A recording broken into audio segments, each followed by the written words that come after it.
This video, I'm gonna break down one of the world's most effective running forms so that you can just steal his technique for yourself to run faster with less effort. My name is Niklas. I'm a physiotherapist, performance specialist, and former professional triathlete. I've competed in world championships and I've trained Olympic athletes. The first of 4 keys that 2-time Olympic champion Jakob Ingebrigtsen used is called the fall technique. When I first started working on my running form, I was told that I needed to learn how to fall forward. So I began trying to quote-unquote fall into every stride. But it didn't work. If anything, it made me slower. Then I decided to film myself to analyze every single angle, and then all of a sudden, it clicked. I was focusing on the wrong thing. If we want to run fast and efficient, we need to create as much force as we can that will propel us forward,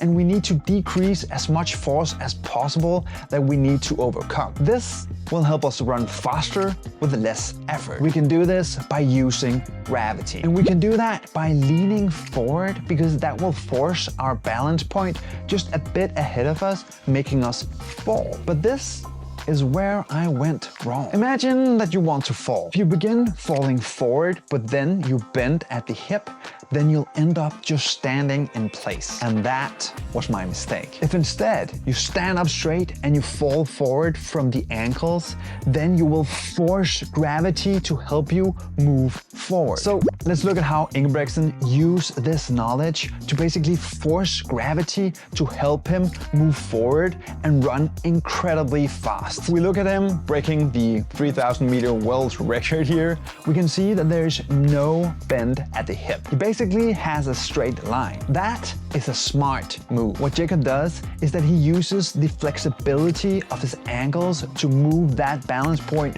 forward, basically forcing gravity to pull him forward. This turns gravity in his favor instead of against him. So let's get tactical. How do we practice doing this fall from our ankles instead of our hip? During your next warm-up, try to stand up tall and then squeeze your buttocks so you don't bend at the hip, and then try to fall forward until you have to put out your leg so you don't fall flat on your face. Try to do this multiple times, both with your right leg and your left leg. If you can do that, then try to start the same way, but then turn it into a slight run. As soon as you can feel that you don't have that forward lean from the ankle anymore, then stop, calm yourself, and then try again. If you do this at the start of every run, you will improve in no time. To understand the second key that Ingebrigtsen used to break world records, then I want you to imagine that you're jumping on a trampoline. When you land right underneath your body, you bounce up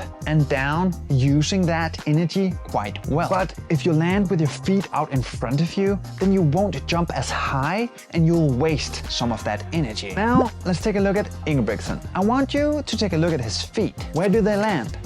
In front of him, underneath him, or behind him? If we draw a line here, then we can see that he lands right underneath his body, and just before his feet land, you can see that he's already actively moving them backwards. That means that even before he hits the ground, he is creating force that is going to propel him forward. If he were to overstride, it would be just like landing off center on the trampoline, and he would not be able to run as smooth and efficient. There are 2 tactics that we can employ to make this part of our running form. First, the next time you go running, try to imagine your feet are landing behind you. Work to see just how far back you can land with your feet, still keeping your body upright. Second, research has shown that increasing our steps by 10% can make our running form more efficient by shortening our stride in front of our body. So the next time you go running, try to do it with a 180 beats per minute playlist,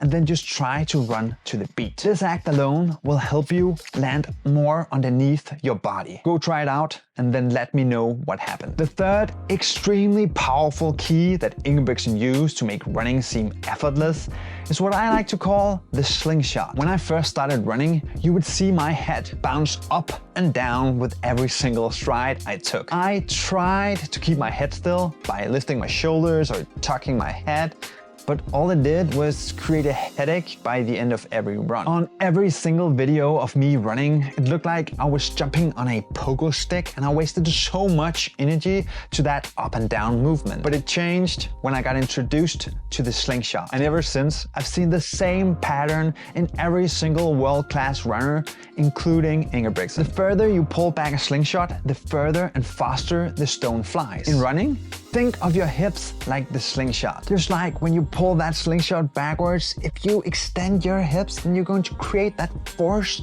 that is going to help you run fast. Look at Jakob here. If he were to push off the ground sooner, then more of the energy that he's spending would be spent in an upward motion instead of making him go forward. So the better our hip extension, the more force will be spent making us move forward and less in the up and down movement.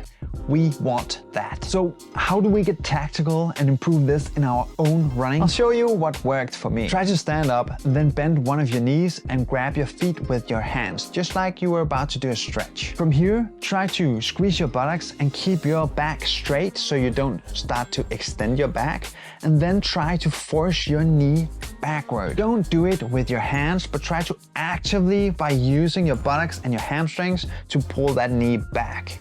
It will be hard at first, but the more and better you are at this, the more extension you will have, active extension, and the better you will be at doing that during your run. The last thing that Jakob does that makes his running look so smooth is what I like to call the 4. When I began improving my running form, I focused a lot on the strategies that made me go forward, like the ones we just discussed. But there were a lot of people on the national team that seemed to have a smoother running form than me, no matter what I did. But I just could not see what they did different. It's like I tried to hit a goal with blindfolds on and the other guys tried to hit the same goal but with a clear sight. Even though I tried mimicking their moves, I just could not hit the goal. But they hit bullseye every single time. Then one day in a discussion with a fellow athlete, he took my blindfolds off. Let me show you what he showed me. If we get back to Ingebrigtsen, even though he does all these great things that makes him move forward, if he did something that made him move side to side, then all of that energy would be wasted. And that was the piece of the puzzle that I missed. We need to eliminate as much of that side to side movement as we can. That's where the 4 comes in. Imagine your arms are like the handlebars on a bicycle. You want to keep the handlebars steady and in the right position to make sure that you move forward. If the handlebars are too loose or out of place, then your bike wobbles and you will start to slow down. Now think about your arms as the handlebars. To keep your body balanced and efficient, we need to use our arms to counter the weight of our opposite leg. Otherwise, we'll start to do some side-to-side movement. This can be done with the 4. Let me show you how. Take a look at Jakob here. His upper arm is roughly parallel to the floor, making the top of the 4. His elbow is bent at around a 90-degree angle, forming the corner of the 4. His forearm and hand point downward, forming the vertical line of the 4. Keeping your arms in this 4 position helps you work in sync with your legs to keep you moving forward instead of side to side. If you can see this straight line from your forearm down to your thigh, then you're in good shape. So let's get tactical. What can you do to implement this in your own running form? First, just try to sit in your chair and then form that 4 with your arms. From here, try to swing it back and forth. If you can do that, then go to a mirror to see if it looks like Ingebrigtsen. When you can do that, head outside and then try to do some knee lifts while you still focus on your arms. And then add more and more complexity to make sure you can keep those arms exactly where they need to be with no effort. Do this until you can do it effortlessly while you're running. Now that you know how to steal one of the most effective running forms on the planet, you need to steal one of the most effective training plans on the planet as well. I'll show you exactly how in this video right here.